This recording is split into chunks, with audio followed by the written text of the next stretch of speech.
On est dans les halachot de Hanouka, dans Siman Tafresh Ain, Dvarim Asurim Vamutarim Be Hanouka. Dans le livre, le deuxième livre de Kiso Shulchan Aruch, la page 349.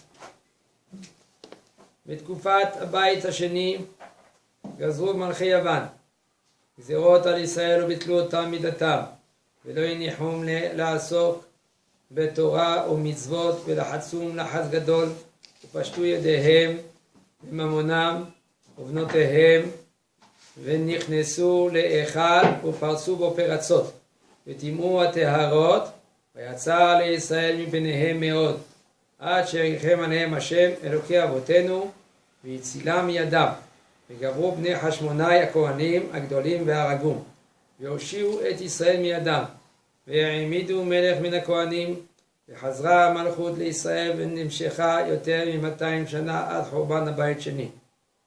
שגברו ישראל על אויביהם ואיבדום היה זה ביום כ"ה בכסלו ונחזו לאחיו ולא מצאו שמן טהור להדליק המנורה של בית המקדש אלא פח אחד של שמן שלא היה בו להדליק אלא יום אחד בלבד ונעשה בו נס והדליקו ממנו 8 ימים עד שקטשו זיתים והוציאו שמן טהור ומפני זה התקינו רבותינו שבדור ההוא שיהיו 8 ימים אלו החל מיום כ"ה בכסלו והלאה ימי שמחה והלל מדליקים בהם נרות בכל לילה משמונת הלילות לפרסם הנס לגלותו.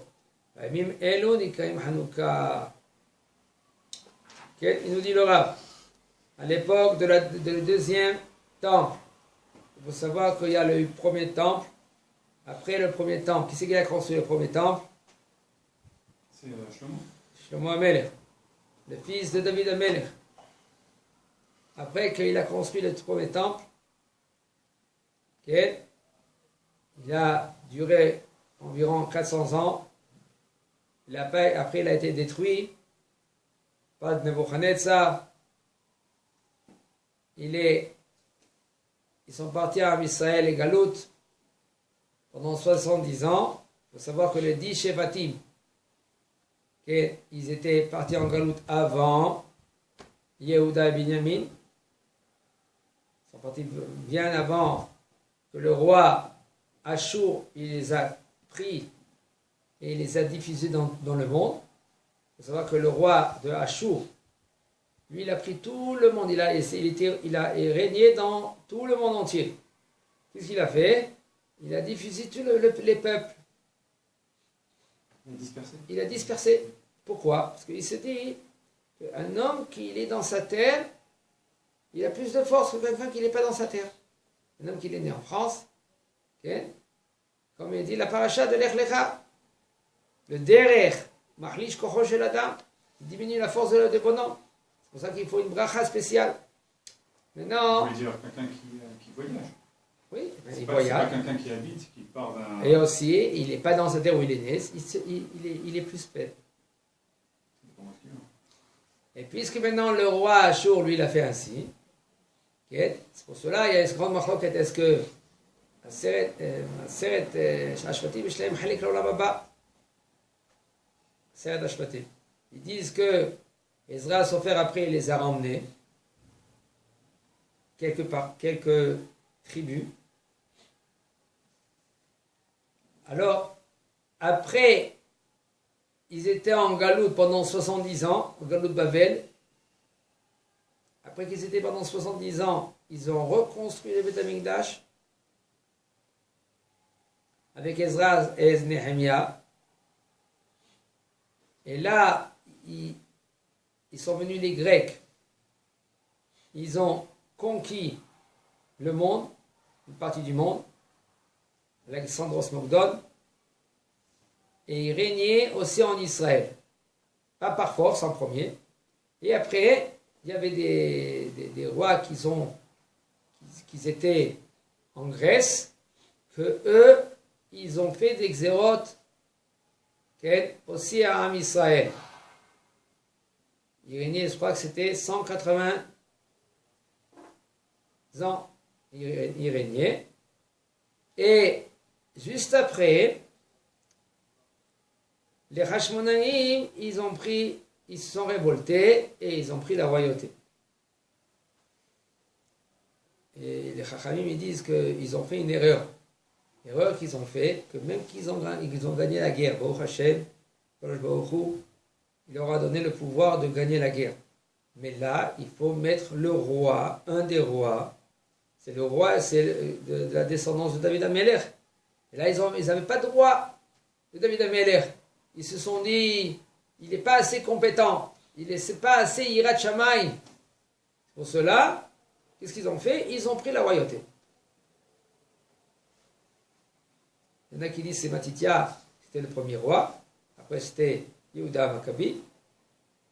Et etc. Il y avait Yochanan,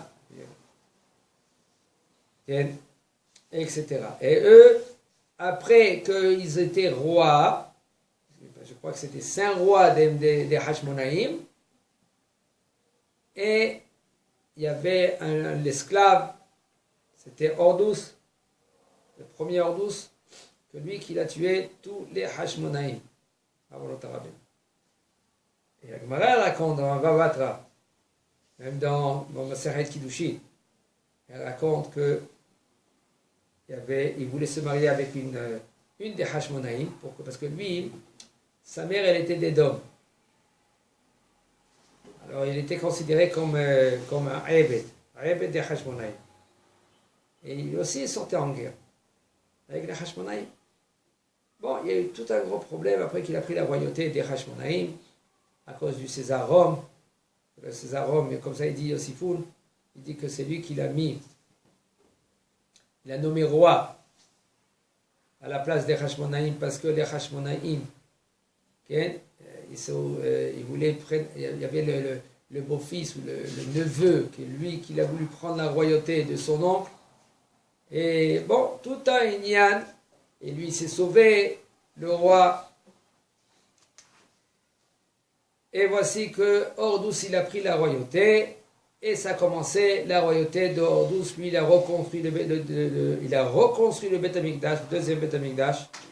Et ils disent les Chachamim, celui-là qui n'a pas vu un bâtiment comme Beth Amikdash, le deuxième Beth Amikdash, il n'a pas vu une beauté plus que cela. Et après, il y avait les Romains qui sont venus, qui ont détruit aussi Babylon Tarabim, le deuxième temple. Alors maintenant, on est dans la période du deuxième temple, après 180 ans. Et là, ils sont venus les Grecs. Et ils ont mis en premier des décrets, Brit Mila, Chod et Shabbat. Et ils prenaient l'argent d'Israël, et même Barminan des filles. Ils sont rentrés dans le Beth Amikdash, et ils ont fait là-bas 13 ouvertures dans le Hel, comme une sorte de barrière. Ils ont fait 13 ouvertures. Le Timut Taharot, ils faisaient exprès, ils touchaient les Taharot pour les rendre impurs. Vayatzar lahem l'Israël du Penehem Meod. Et Am Israël, eux, ils étaient très étroits à cause de eux. Ad sherihem alehem Hashem Elokei avotehem. Et c'est là jusqu'à Kadosh Baruch Hu qui les a sauvés d'eux. Et les Bnei Hashmonaïm, les Kohanim Agdolim, ils les ont tués. Ils étaient très peu, ils étaient même 3000 soldats. Il y avait un empire grec, un empire. Quand même, Kadosh Baruch Hu, il a donné Satan Ishmael. Il raconte les historiens que Yehuda a mis son épée et partait seul. Comme ça, ils expliquent. Et Baruch Hashem, grâce à cela, il y a eu des miracles. Et ils ont remis la royauté à Am Israël, ils ont mis un roi Cohen. Et la Malchut d'Israël, elle est revenue, elle était plus que 200 ans. Jusqu'après que les Romains, ils ont détruit le deuxième temple. Et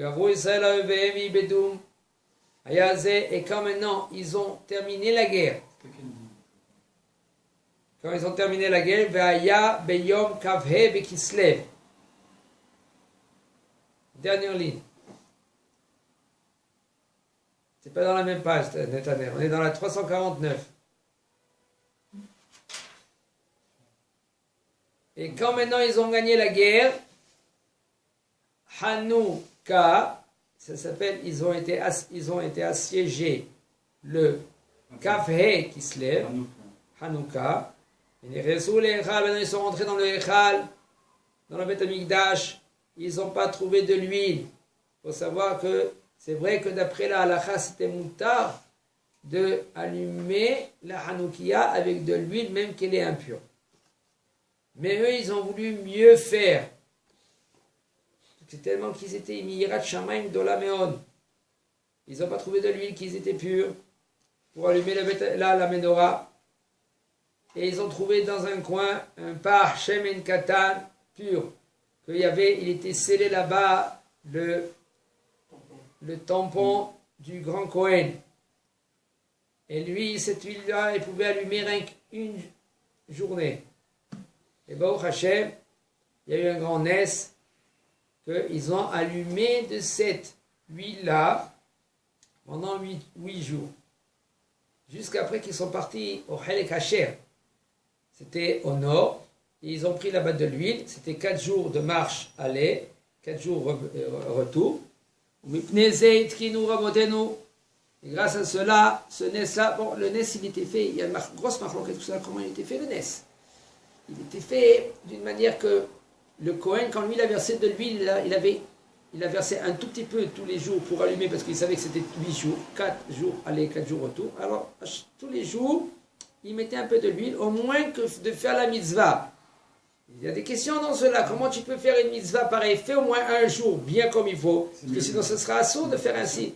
Quand même, alors il y en a qui disent que vraiment, ils ont allumé comme il faut, et après, ça s'est éteint, ça s'est pas éteint, excusez-moi, le lendemain matin, ils se sont levés, ils ont vu que la menorah, elle restait allumée, et d'après la vie qui disent que lui mettait à chaque fois un tout petit peu, il voyait que c'est un peu de l'huile, il y avait la bracha, il continuait à allumer pendant toute la journée, jusqu'au lendemain matin, etc.